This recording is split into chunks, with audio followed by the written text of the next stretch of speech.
The opinions expressed by the host and guest on this program are solely their own and do not represent the views or opinions of Blind United. We strive to provide diverse perspectives and discussions on our platform, but the opinions expressed should be understood as personal viewpoints and not reflective of Blind United as an organization.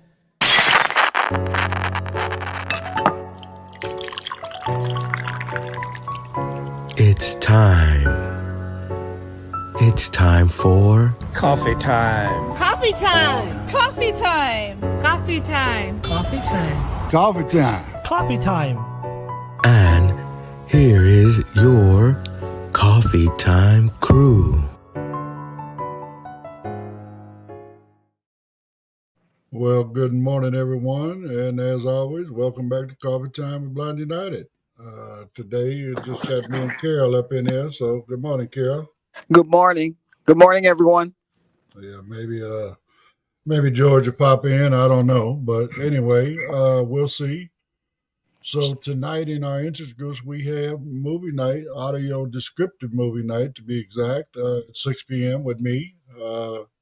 And tonight we are playing the movie Last Breath, made in 2025.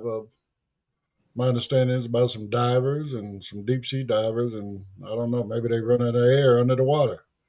We'll find out, watch it together. I've never seen it before, so anyway, it sounds to be pretty interesting. So we'll find out. Grab your snacks, get all your stuff together for tonight, 6 p.m., and we'll probably get started about 6:05 or so and get this movie and, like I said, enjoy a good descriptive movie tonight. So anyway, other than that, everything's good with you this morning, Carol? Yeah, everything's pretty good with me so far this morning. Dragging just a little tired, but I'm going to make it through. It's Friday, right? It's Friday, TGIF, isn't it? Yes, a week? Sir. Got Yes, a weekend in front of us. So anyway, let me get that. Yeah, I'm going to jump into this first article. And it has a lot to do with,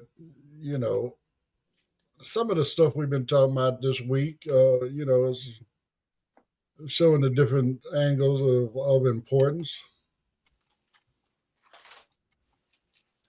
So anyway, this one is about networking with folks in the community and, the power of it. So anyway, check this out. We'll have more discussion on the other side.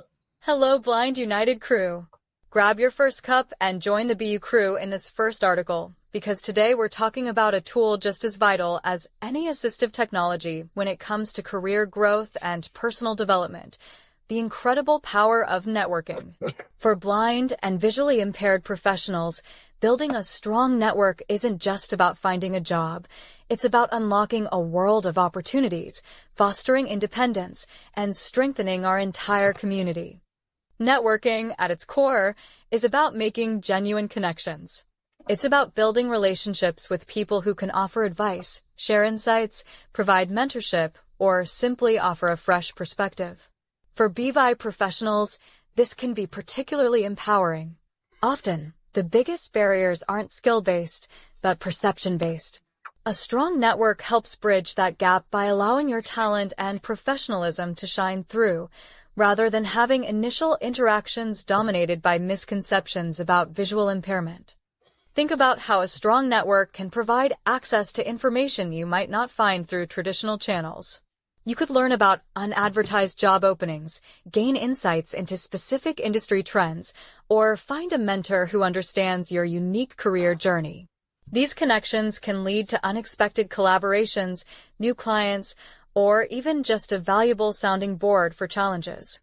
It's about expanding your sphere of influence and finding allies who support your growth. Blind United is a fantastic place to start building your network, especially within our interest groups. Whether it's our AI for Beginners group, Advanced Technology, or simply our support group, you're connecting with peers who share similar experiences and aspirations. These interactions foster a deep sense of camaraderie and can lead to professional connections that go far beyond the group's topic. You're not just sharing knowledge, You're building a supportive ecosystem. Beyond internal connections, don't shy away from connecting with sighted professionals or organizations that might not have direct ties to the BVI community. Every conversation is an opportunity for advocacy and inclusion. By demonstrating your skills and professionalism, you educate others, challenge preconceived notions, and open doors for other blind and visually impaired individuals in the future. It's an act of inspiration that benefits us all. Networking isn't about collecting business cards, it's about cultivating relationships. It's about offering help as much as receiving it, sharing your own personal stories of triumph, and building genuine rapport. In doing so, you create a powerful web of support that can help you navigate your career path with greater confidence and hope.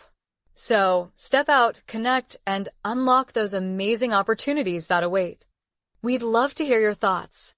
What's one positive experience you've had with networking, or what's one tip you have for building connections? Share your comments below. Now back to the BU crew for their thoughts.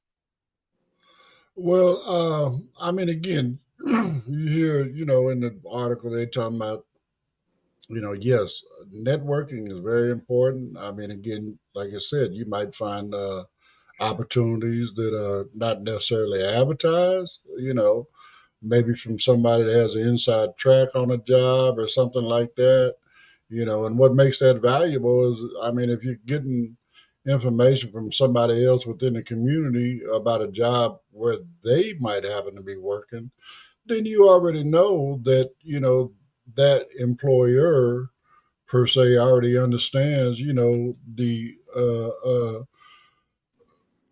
the abilities, number one, of the person that's already working there, the blind, visually impaired person that's already working there, but they already understand the challenges as well. And, chances are then you're not going to get a whole lot of pushback when it comes to, accommodations. If you may need a few, whatever, you're not going to get pushback about, oh, well, we don't want Joes on our system. You might hack into sensitive information. All these other different things that we hear, all that stuff goes out the window when you get a tip from somebody that's already working, right? Uh, but at the same time, like I said, don't shy away from people that are, outside of the community, because every chance is an opportunity to educate somebody, and that falls into that advocacy category. You're advocating for the community. You're letting others that are not inside the community, you're creating awareness, you know what I'm saying, about what's going on and so on and so forth, we do a lot of that stuff, as it says, within our groups, it's not just always about, what the group topic may be, whether it be support group or, like I said, the tech groups, most people jumping into tech groups, first and foremost, why? They just trying to live their best life, trying to handle their bills, pay their bills, do their everyday tasks, right? But at the same time, a lot of these people are working, and they trying to stay up on their skills to maintain their job. So therefore, again, that's where the networking falls in. You know what I'm saying?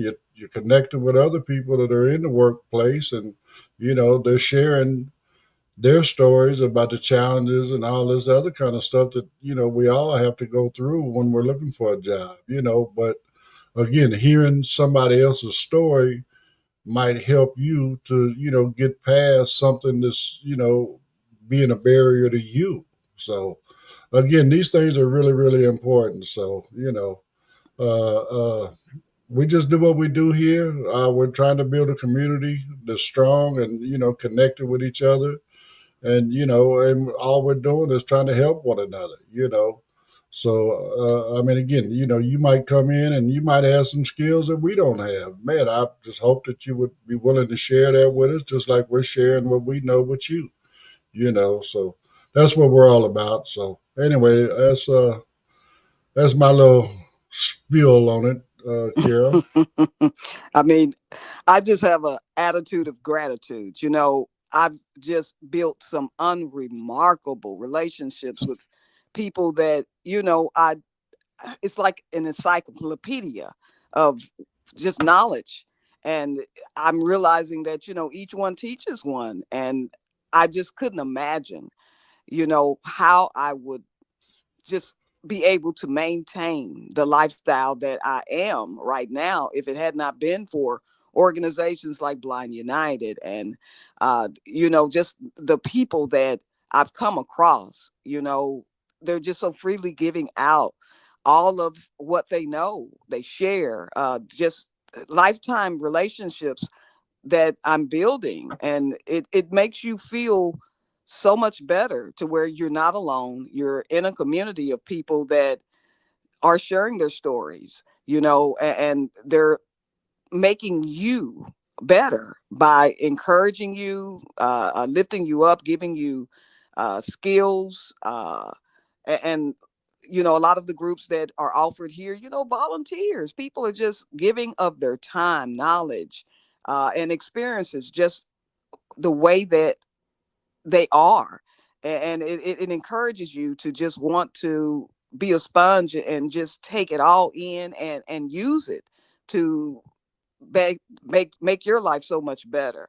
So I'm just grateful that I've come across, individuals like yourself. There are some things that are going on down here in Dallas, Texas, but I don't know. I'm not being resistant with what we have going on here, but I have learned so much more uh, just being in groups that freely give of their time, cooking without looking, and all of, social groups where you can just have a platform to just talk about not just your blindness, but what you're dealing with, period, through life being blind. And, the tech groups of, iPhone, learning different tips and trips about that, things of the computer skills. It's just so much that's offered out there that people just don't realize can just make your life so much better, and being involved with people in your community can actually help you to reach out to others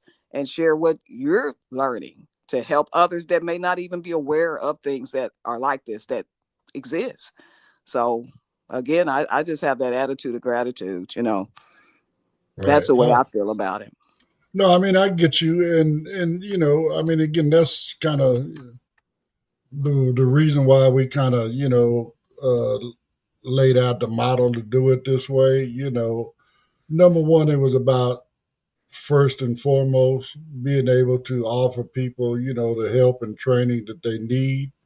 Not just okay, today we're working on creating folders within Word. No, it ain't about that. Yeah, we want to do that as well.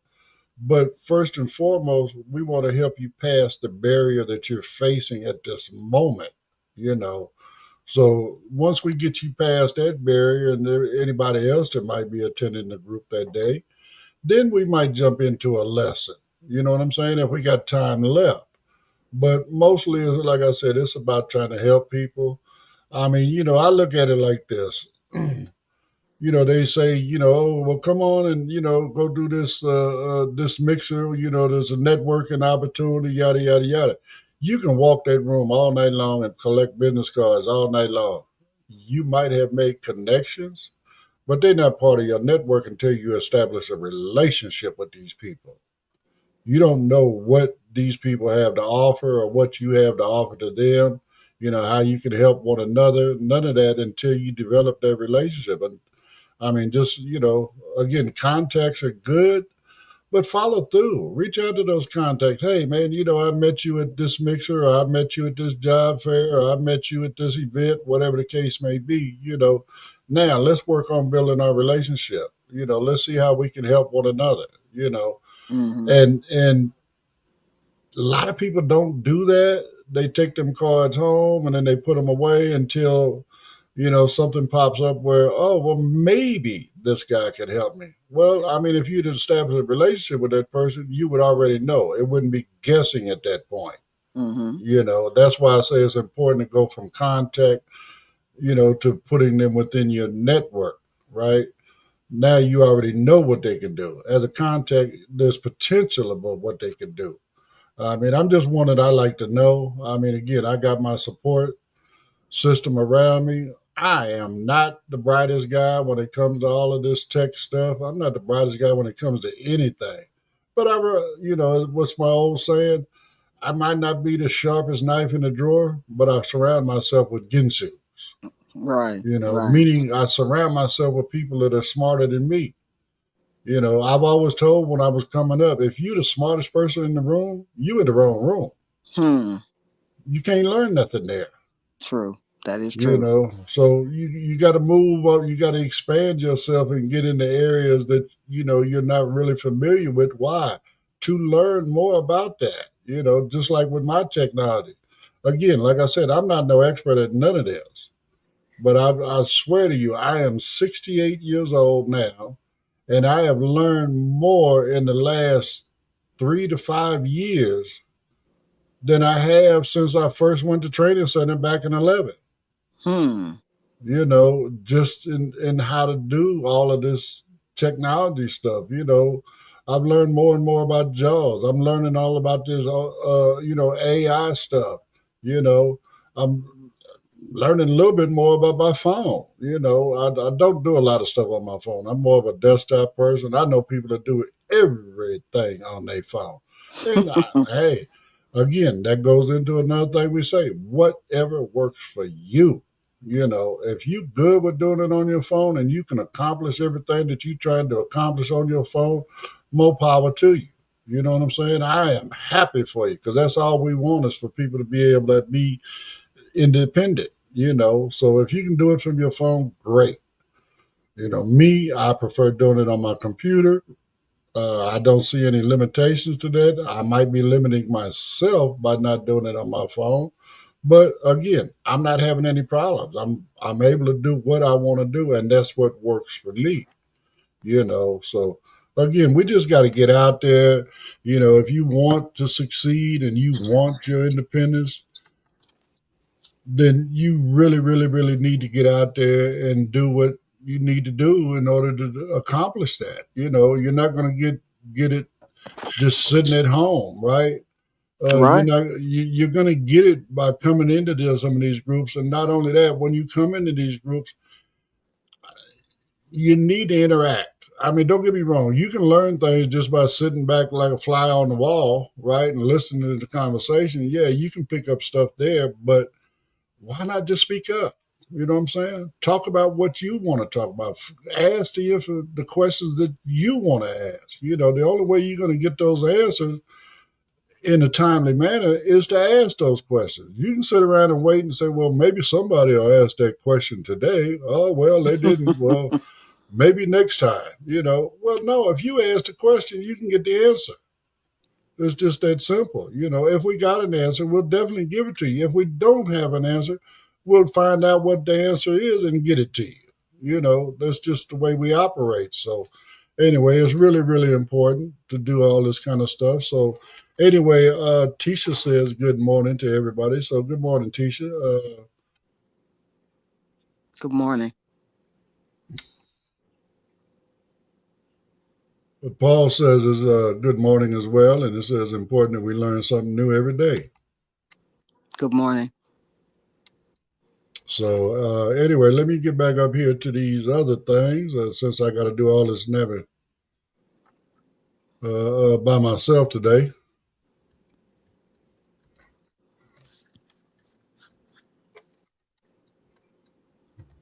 I'm almost there. Let me get this one promos out the way, and then we'll be right back. If you'd like to know more about Blind United, you can visit our website at blindunited.org. You can email us at info@blindunited.org. You can call us at 909-846-8825. You can follow us on Instagram at Blind United Interest Groups. You can follow us on X at Blind United 22. You can watch our YouTube channel, Blind United. You could join our Facebook group, Blind United Interest Groups, or you can follow our Facebook page, Blind United. Did you know that people in third world countries do not have access to canes?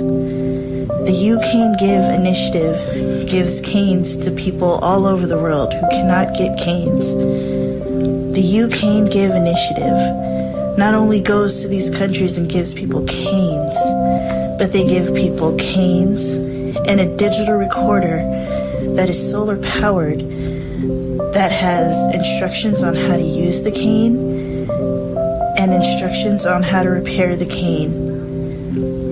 The You Cane Give initiative is a very worthy cause, giving canes to blind people all over the world.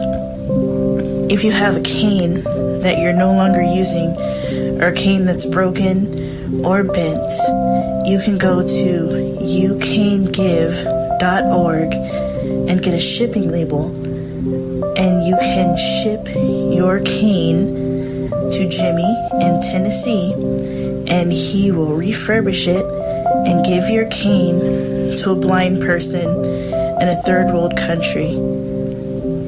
That website again is youcanegive.org.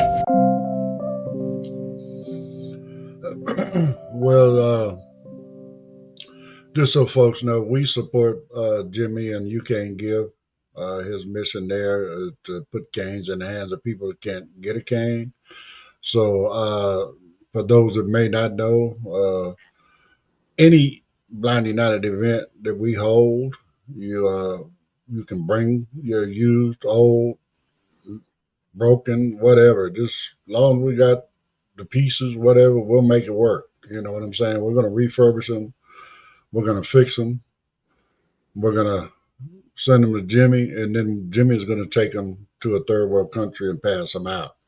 I mean, Jimmy's been doing this for a few years now. He's been very, very successful in doing it. He's passed out a whole lot of canes. He's also passed out, like the promo said, is these solar digital recorders that actually have, mobility instructions on it. It has the how to repair your cane on it, as well as, they put the Bible on there for him. I mean, I remember a story about a one lady that got her cane as well as a digital recorder. And the crazy part was she was actually a preacher, but she was blind, right? So she had to have somebody read to her every week, from the Bible so she could put her Sunday sermon together, right? And when she got this thing, I think she was more excited about getting a digital recorder than she was about her cane, because now she could also work on her sermons on her own. She didn't need any help to do that anymore. It just gave her that sense of independence, So again, Jimmy does a lot of good work. So anything, reach out to him, go to the website. You can download a shipping label where you can send your canes to him directly free of charge. It's basically the same thing. If you don't want to send it to him, you can reach out to us at info@blindunited.org, and you can do the same thing. I get you a shipping label. You can send it off to us, or you can just show up at one of our events and bring it to you there. Bring it to us there. Whatever works for you, we appreciate it. So anyway, this next one is also about, stuff that we're still working on, trying to get better. I'm not going to say that it's totally inaccessible, but there's definitely room for a lot of improvement here. So check this out, and we'll talk about it on the other side. Hello, Blind United crew. Grab your second cup and join the BU crew in the second article, because today we're navigating a topic that's crucial for independence and access for so many of us, making public transportation more usable for everyone. Public transportation systems, buses, trains, subways, and even ride shares are vital lifelines. They connect us to jobs, schools, appointments, and social events, fostering greater independence and allowing us to fully participate in our communities. However, the experience isn't always seamless for blind and visually impaired individuals. Sometimes a lack of consistent information, clear audible announcements, or accessible infrastructure can turn a simple trip into a significant challenge. This is where active advocacy and a focus on true accessibility become incredibly important. Imagine trying to catch a bus when the route numbers are only displayed visually, or waiting for a train when the platform edge isn't clearly distinguishable by texture. These are common hurdles. But through consistent efforts from organizations like Blind United and the collective voice of the community, we can push for changes that make a huge difference. Small adjustments, like reliable real-time audio announcements inside and outside the vehicle, tactile guideways to platforms, and clear, consistent verbal instructions from drivers, can transform the public transit experience. Beyond infrastructure, technology plays a massive role in improving access. Apps that provide real-time bus and train locations, predict arrival times with audible alerts, and even describe nearby stops can be game changers. When these apps are designed with robust accessibility features, like full screen reader compatibility, they empower us to navigate complex networks with greater confidence and precision. They provide the information needed to make informed decisions and reduce anxiety, truly unlocking the freedom of movement. Another key aspect is the human element. Well-trained transit staff who understand the needs of blind and visually impaired passengers are invaluable. A driver who clearly announces stops or offers a guiding arm to a seat can make a significant impact on someone's day. These simple acts of understanding and support reinforce the principles of inclusion and make our communities more welcoming for everyone. The goal is not just to have transportation, but to have usable and equitable transportation. It's about ensuring that everyone has the same level of access to travel independently and safely. By continuing to advocate for improved physical infrastructure, pushing for technologically advanced and accessible digital tools, and encouraging better human interaction, we collectively move closer to a truly inclusive public transit system. Our mobility impacts our ability to live full, self-sufficient lives, and every step we take towards better transit options is a step towards a more accessible world. We'd love to hear your thoughts. What's one feature or improvement you'd love to see on public transportation that would make it more accessible for you? Share your comments below. Now back to the BU crew for their thoughts. So, again, don't get me wrong. I am very, very grateful for public transportation simply because we can't drive anymore. So we have to depend on these other forms of transportation. Uh, I mean, as an example, people don't understand. When we do a share ride, okay, which is our paratransit access, Lyft, whatever they call it, different things in different cities and in states across the country. But basically, it's paratransit. It's transportation for the elderly and the disabled. Okay, uh, I know a lot of people that have jobs in the community, and they get what they call a steady ride. Just meaning, okay, well, look, I got a job. I need to be here 5 days a week. So you basically got a permanent schedule, right? They pick you up at this time every morning, and then they pick you up on the job, at a certain time every evening and take you back home, right? Sounds real simple enough, right? But again, it's still a share ride, meaning that you are not in that car alone. You are sharing the ride with up to four other people, right? So that means there's possibilities that ride that should only take you maybe 20, 30 minutes might take you 2 hours, right?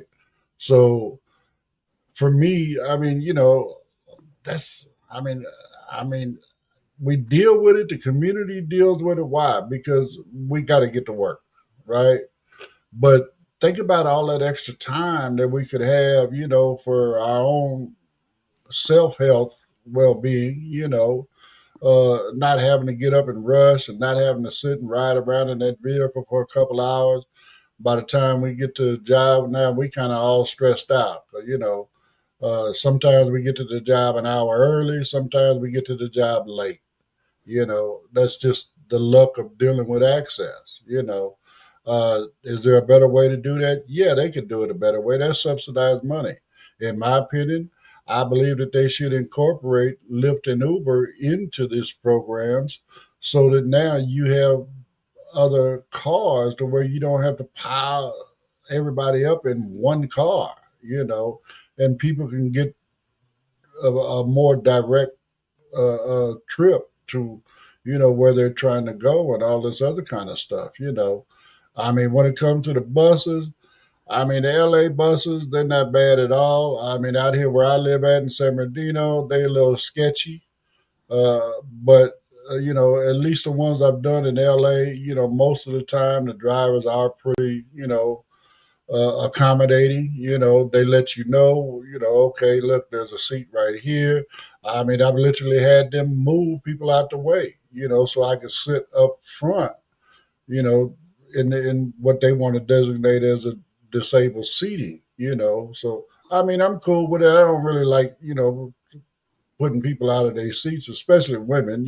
But that's just the male in me or whatever. But I mean, they've been really really good. They ask you what stop you're getting off on. So they can mark that in their head and make sure that you get off in the right spot. All this other kind of stuff. So our trains, the commuter train going from LA into San Bernardino and back and forth.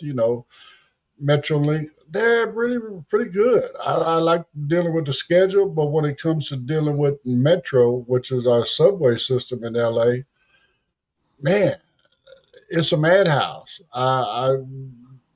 We really can't do it. I mean, number one, there's nothing that tells us, exactly where the train is going to stop at. There's no real significant audible or tactile signage to let us know what platform a particular train is going to be coming in on and all this other kind of stuff. Plus, again, there's nothing to identify where that train is going to stop, where those doors are going to be when they open the doors. And because it's a subway kind of thing, the doors ain't open but a couple minutes, if that long.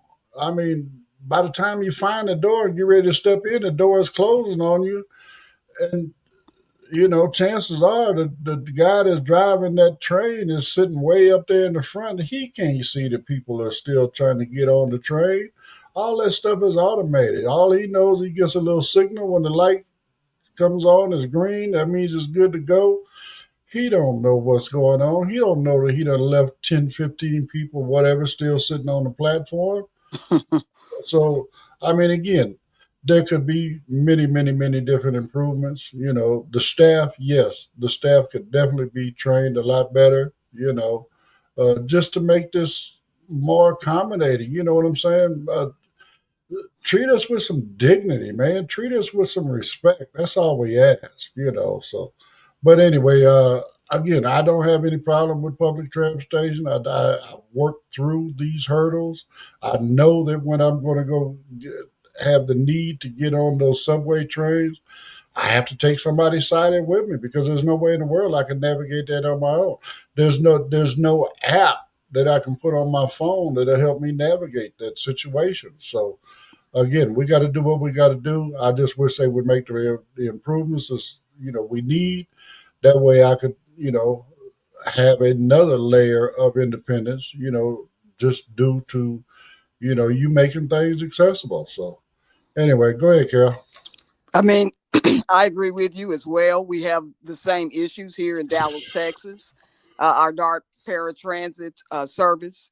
I'm grateful for the transportation services, but the anxiety is real, like the article brought up. I'm one of those individuals. I'm punctual. I like to be on time.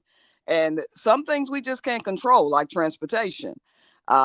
They do partner with Uber, but it's like a crapshoot. You don't know if you're going to get a vehicle until that morning. Sometimes the night before, they'll let you know that you're getting an Uber, which, is very appreciative because you're going to be the only one in that vehicle going directly to whatever location it is that you have scheduled to be at. But if it's not, you're sharing a ride and you may be in that vehicle for up to 2 hours where it should only take you, maybe 30 minutes if you were in your Uber or riding alone. With the buses, a lot of the bus stops, there are more than one bus that comes to their location. And although the buses are audible, they do announce what type of bus it is. But the only time it announces that is once the doors open. So if you've got four buses in a row, you've got to walk up and down to find out which one is yours. If they open the door so that you can hear it, if you can't visually see the numbers on the front or on the side of the bus. The train, the same thing. They're audible. They let you know what stations they're at. They'll tell you if it's a blue line or red line, that goes to whatever color the train is. But again, you have problems with the doors. And I have gone to some of the meetings to let them know, can you just add a audible thing that says door opening, door closing? You already have the audible letting us know what station we're at. When someone presses that button or the button opens, have it announce that, because otherwise I'm filling my hand down the train. Now there are people that are walking right past me getting in there, but nobody, hey, can someone help me to the door? People are in a rush. They trying to get someplace. They are not trying to help this blind person get on the train. And again, once the door is closed, I'm out of luck. I got to wait for the next train. So just having it announced that the doors are opening, I can hear that and I can run to that area. Doors closing. Okay, I need to get to this one. So just something simple like that could just help ease the anxiety of being able to travel freely. Otherwise, you do have to rely on someone visual to get you back and forth. And that takes away from your independence if you want to travel alone, if you can find someone visual. A lot of times they're working. They may not be able to go to your doctor's appointment with you or to whatever it is that you have scheduled to attend. So it just becomes a little frustrating, a little overwhelming, a little panicky at times. But it's just what we have to go to, unfortunately, what we have to go through, unfortunately. And I know eventually they'll improve it, but how soon that they'll be able to do that, we're just having to wait to see. Well, and again, I hope it comes soon. I mean, there are some things that need to be changed. I mean, like you're talking about the audible signal. I mean, the Metrolink trains. I mean, again, I guess that's one thing I really like about the Metrolinks. Number one, they also have the speakers on the outside of the train, Mm-hmm. so you hear it there as well.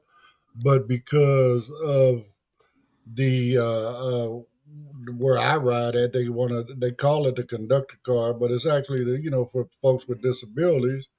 It actually has an elevated platform where they can put a ramp out for you to walk across or roll across if you're in a wheelchair, right? Right. So again, we kind of know where that door is going to be. We know it's going to be right there on that elevated platform to get on that car, you know. Right. Right. So it gives me somewhere, to be and know and have the confidence of knowing that that door is going to be right here. I'm good, right? Mm-hmm. Plus, it's got a conductor that, if necessary, is going to assist you to get on that train. Again, but when we talk about your more light rail trains, your more subways type trains, they don't have no conductors. Again, all they got is a driver that's sitting up in the front of that train, locked inside a booth, just like a pilot in an aircraft. You know what Mm-hmm. I'm saying? You can't get up there to him, and you know, I mean, they don't they're just not aware of what's really going on in their train. You know, they're not aware of, again, I haven't heard any audible signals on the outside of those trains. I do hear them on the inside. But I also hear a lot of different stuff, that for us, like, well, if you see anything suspicious, please press the button on the Right. wall, but they don't tell you where the button is, Don't tell you where it's at. No, they don't. stuff like that. So, I mean, there's just a whole lot of changes that could be made to improve all of this stuff. So, again, we're trying to do everything we can to, advocate. And I mean, it helps. It really does help to go to these different, paratransit meetings, right? They're Right. board meetings. Go to these different transportation, like, for instance, here, Metrolink, that's one board, Metro Train, that's a whole nother board, so Mm-hmm. depending on what, who you're working on, who you're trying to get improved, you got to go to those boards. Sometimes you have to go to the city council folks. I mean, sometimes you have to reach out to your congressional representatives. I mean, whatever it takes. I mean, if you're serious about trying to advocate for yourself as well as the community, you got to do these steps. You just got to do them. I'm sorry. There's no way around it. Right. So I like to go to the meetings. And like you were saying, initially when the trains first started here, they did have those raised platforms. And they had them for, the wheelchairs and the visually impaired people. But what started happening is they started changing the trains and making them a lot longer. They were connecting maybe 3 or 4 together. So now the doors for the wheelchairs can just roll in. They're not always steps. And a lot of the blind people, unfortunately, even though they have orientation and mobility skills, they were falling off of these raised platforms on the tracks. So they have removed them. So now, you're not able to be escorted to the train by the driver. So you have to feel down this perforated walkway down the train to try to figure out where the door is. But someone in a wheelchair can just roll in because there are no steps anymore. right. And they Well, I can mean, just, and that's the difference between our Metrolink and our Metro Train. mm-hmm. Same thing, but again, at least with their raised platform, I mean, I know. Okay, well, look, you step off this edge right here, you got about 1.5 foot drop, and then if you step Yes, past that next edge, now you out on the track. So I mean, we know, but again, it eases the anxiety knowing that the train is going to stop right here. I know where the door is going to be versus the Metro train. I don't know right, where that door is going to be. I got to run my hand down that old nasty ass train, right, feeling the yeah, train, hoping ain't nobody in my way while I'm trying to find the door so I can hopefully step inside before they close it. So, right. but anyway, hopefully we're going to get some of this stuff straightened out. So let's get into these next promos so we can close out with the last article. Okay. Did you know Blind United offers free training in assistive technology? We call them interest groups. We offer training in JAWS, NVDA, iPhone, iPad, as well as Meta Ray-Bans. We also have groups like support group, cooking groups, and crafting groups. There are also groups for entertainment like movie night and RS game night. For more information about all the interest groups that we offer, just email us at info@blindunited.org or visit our Facebook group, Blind United Interest Group. We would love to have you be part of the Blind United crew.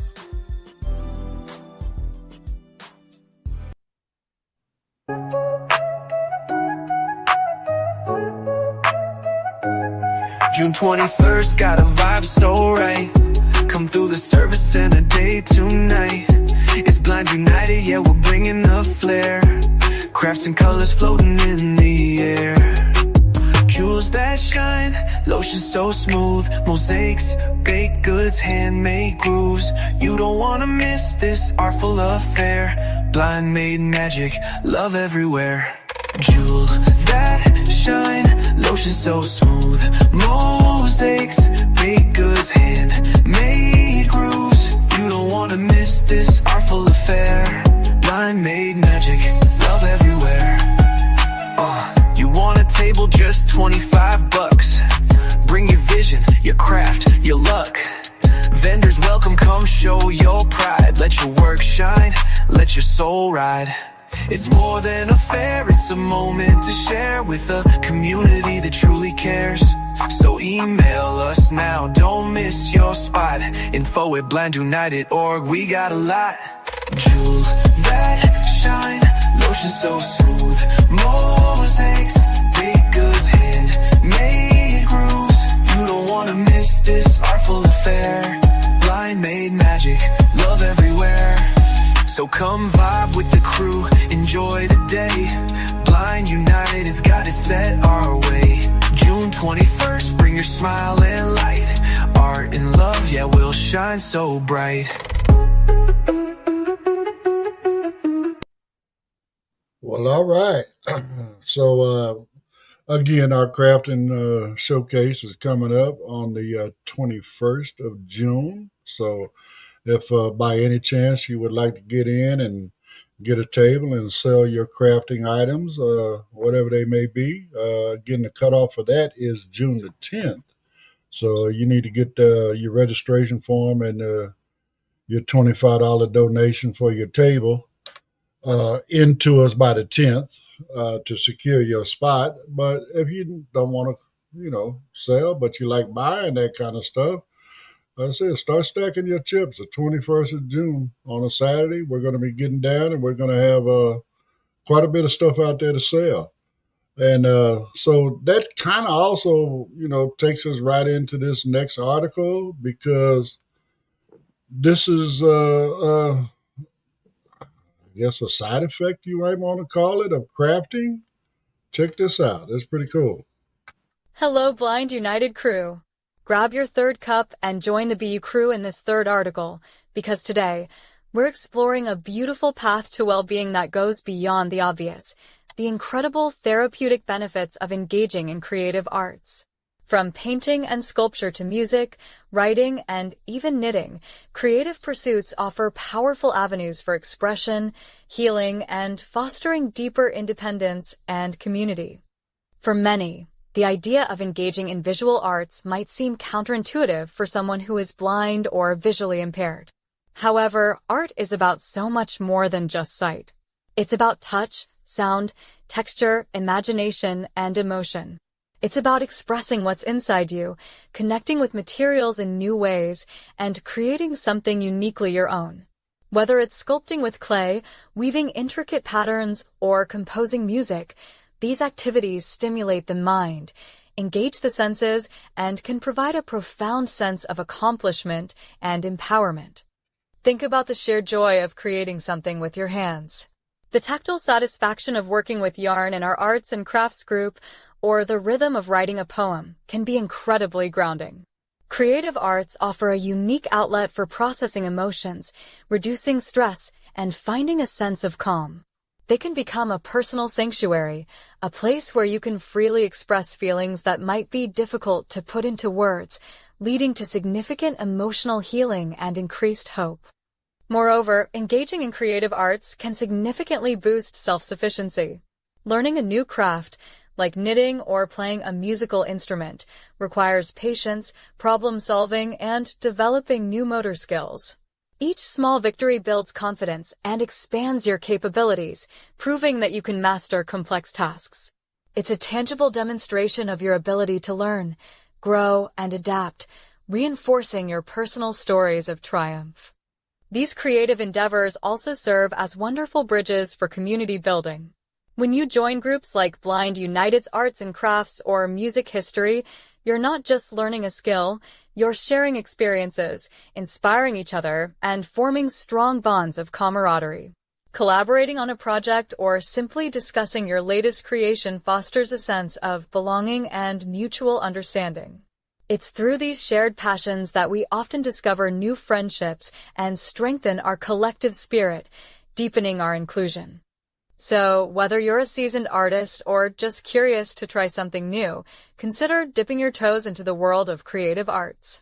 It's not about perfection. It's about the process, the expression, and the incredible therapeutic journey it offers. It's a beautiful way to enrich your life and connect with both yourself and your community. We'd love to hear your thoughts. Have you ever found healing or joy through a creative hobby? What kind of creative art interests you most? Share your comments below. Now back to the BU crew for their thoughts. So, anyway, of course, I got a lot in this. I mean, hobbies, skills, crafting, stuff like that to me is, kind of falls into the hobby category. Sometimes it's a craft, sometimes it's a skill. whatever. I mean, I into doing stuff like dabble in some stuff when I was coming up, youngster, whatever. But I think as I progressed on, my main source of relaxation was for me to go out and work on my car.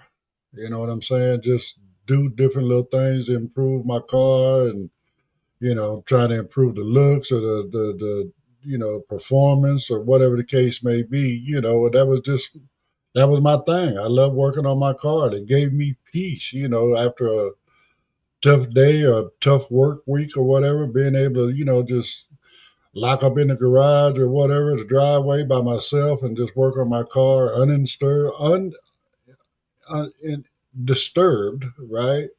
And just be able to get into that and forget about whatever the trials and tribulations of the day or the week. It just allows you to escape, just like what they were saying here with the crafting and stuff. You can get caught up in what you're doing, and you can relax. You can find some tranquility. I mean, that was another thing. I used to love to ride my motorcycle. Is that a craft? No. Is it a skill? Maybe. Riding a motorcycle, but it was the peace and tranquility that I got out of it.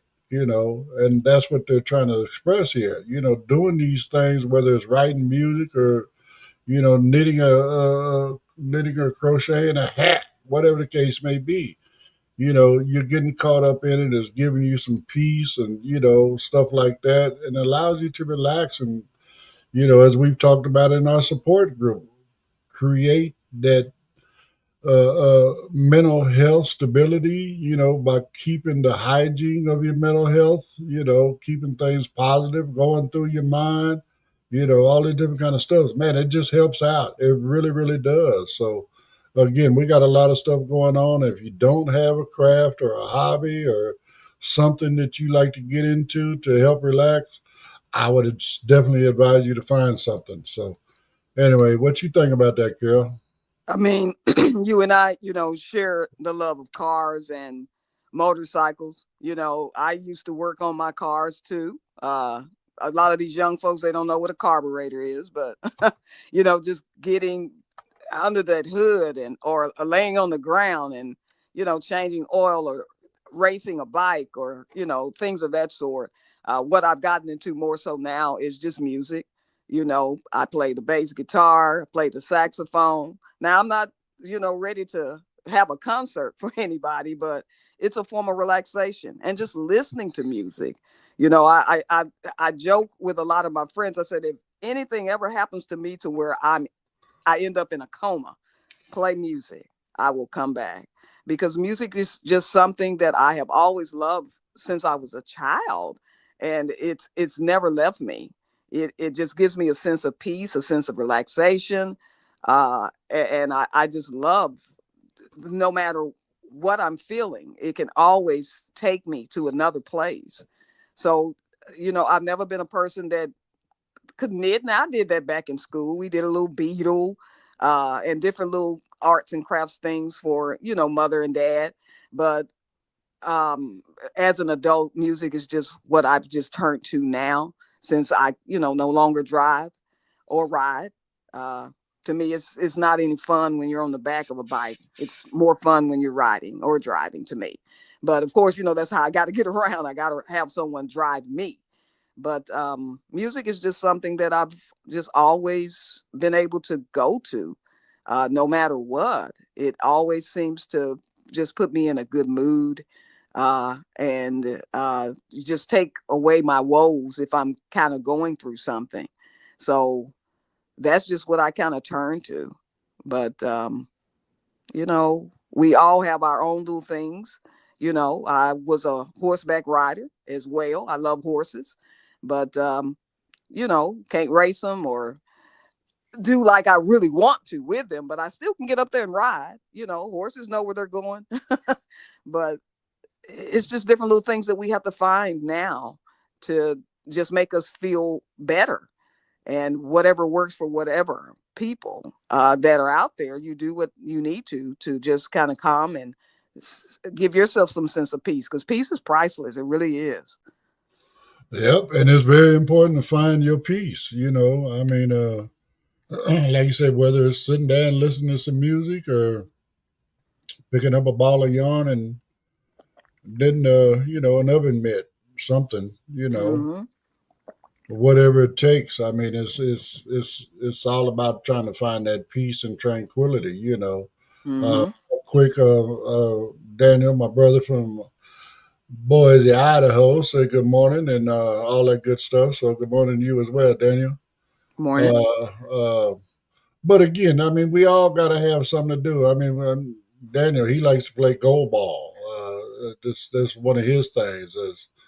Uh, it's a sport where you got three men on each side. It's kind of like volleyball without a net. Mm-hmm. Instead of knocking it over the net, you kind of just throw the ball, close to the ground, in the opposite direction, and it's got a little bell or a beeper kind of thing in it to where the opposing team can hear it, and their goal is to stop it before it goes out of bounds. And then once they Mm. capture it, now they send it back your way, and your team got to do the same thing. And everybody, if you're not 100% totally blind, I know they make you wear sleep shades. That way, it's an even playing field for everybody. So again, whatever you do, I mean, you would think, oh, well, how the gold ball relax you? Well, I mean, hey, whatever. Just doing something you like doing is what relaxes you. You know what I'm saying? Doing what you like doing is what gives you that peace. Like I said, whether it's listening to music, riding a motorcycle, knitting something, or whatever the case may be. I mean, do it. Get that peace. Give yourself some time to mentally turn off from life, in essence, to just concentrate on the moment and not all the stress that life gives you every day. And then, people don't understand, but we try to make it clear in here. We are humans just like everybody else. Our stress, we get an extra layer of stress due to inaccessibility. You know what I'm saying? So it's really, really important for folks with disabilities to find that peaceful place because, like I said, our stress is amplified just because of, the things we have to go through in everyday life that others don't, and they don't understand. And that just adds to the stress as well. So, That's true. uh, Even spoken word poetry, if you're good with writing raps, I mean, remembering and putting that stuff to memory and getting out there and just spewing out your stuff, whatever works for you. yeah, I mean, again, you just got to do what's good for you. I mean, even if it's just get together with some friends, unwind, listen to some music, maybe sip on some adult beverages, whatever everything in moderation, right? But the Right, the right. key is you're getting away from it. You're able to relax. You're able to, have a fun time, enjoy the moment, sharing time and stories with friends, laughing and joking and whatever. You're not dealing with that everyday stress of life. You know what I'm Mm-hmm. saying? You just get to relax for a little while. I mean, that's why they call, get away for the weekend or to recharge. That's what you're doing. You're getting away from it. You're getting into an unfamiliar environment, especially when you can see it's not bad. You get sightseeing, you get to, see some new things, experience some new stuff, you know, and it helps you relax and recharge for the upcoming week, So all this stuff is really, really important. We talk about all that kind of stuff as well in our support group. So again, that might be one you might want to come check out. It's a very, very popular group within our Blind United Interest group. So, but anyway, I mean, again, it's about finding your spot, and getting the mental cleansing and health that you need, to continue on. And because every day is a battle, you know what I'm saying? Every day is going to be a new challenge. Every day is going to be a new experience. And as Paul said a little bit earlier, hopefully all of us sighted or visually impaired or, disabled in a wheelchair, whatever, it doesn't matter. We all need to learn something new every day, whether it's, learning a new skill or just learning how to interact with somebody else that's different than you. You know what I'm Right. saying? Creating that understanding to where we can all have, a society that's inclusive to each and every one of us, and nobody is shunned due to a disability or the tone of their skin or the type of food they eat, the type of clothes they want to wear, whatever. We're humans, we got so many little hang-ups about so many different things. It just doesn't make sense. And again, all of that tries to add to our stress because as humans, we also try to live up to other people's expectations. I'm not trying to do all that. Me either. I'm doing me, you know, and Blind United is what I do. So this is my, I'm don't want to call it a hobby. I don't want to call it a craft, but this is what I do. I mean, even this sometimes stresses me out, but I just get a peace of mind of doing these groups and running into people like Carol. I mean, a lot of people don't know Carol's story. Carol is relatively newly blind. And again, she jumped in, got involved with the interest groups and stuff. And, again, that she's exactly the type of person we're trying to help.